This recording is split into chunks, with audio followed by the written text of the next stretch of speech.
Hi, my friends. I wanted to explore this identity issue some more, especially identity as an immigrant, because someone said I think that we should be proud to be an immigrant, and because we add richness to another culture that we come into. Someone who responded to my last reel, and I think that's absolutely true, except that being proud and also feeling superior might there might be a fine line between being proud and feeling superior, and I think that superiority and inferiority are two sides of the same coin. I think it shows a kind of attachment, and it can bring about a defensiveness about your identity. Instead of adding richness, it might in fact lead to some kind of recoiling backwards. And then I thought, what kind of richness do we add? Is it richness in terms of wide variety of foods, or is it richness in terms of ideas, new perspectives? But then the question becomes, do people who are receiving that, do they feel threatened by those ideas and new perspectives, and they want to hold on to what they have, and there is a fear, in which case the reception will not be in terms of richness, but it would be feeling threatened.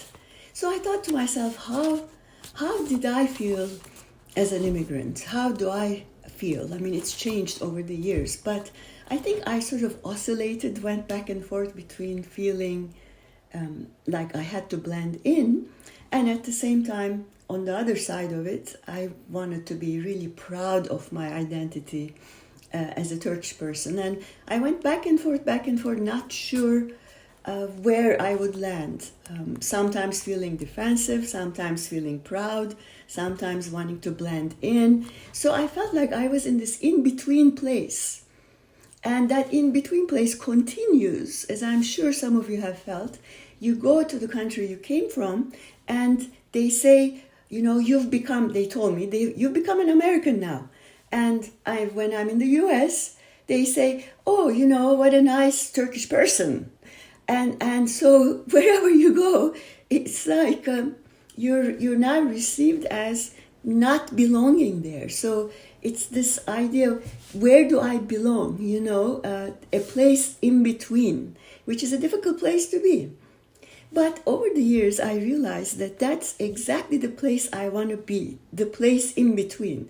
Because, I am neither an American nor a Turk in the way that maybe it's understood in Turkish society anymore.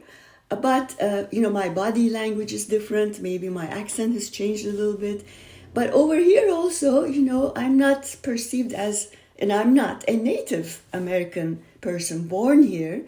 And what's wrong with that? Absolutely nothing. In a way, being in between is you're neither this nor that, but you're also both that, this and that. And I love that place now. I'm comfortable with that place of, I don't have to be one or the other, that I can be both. So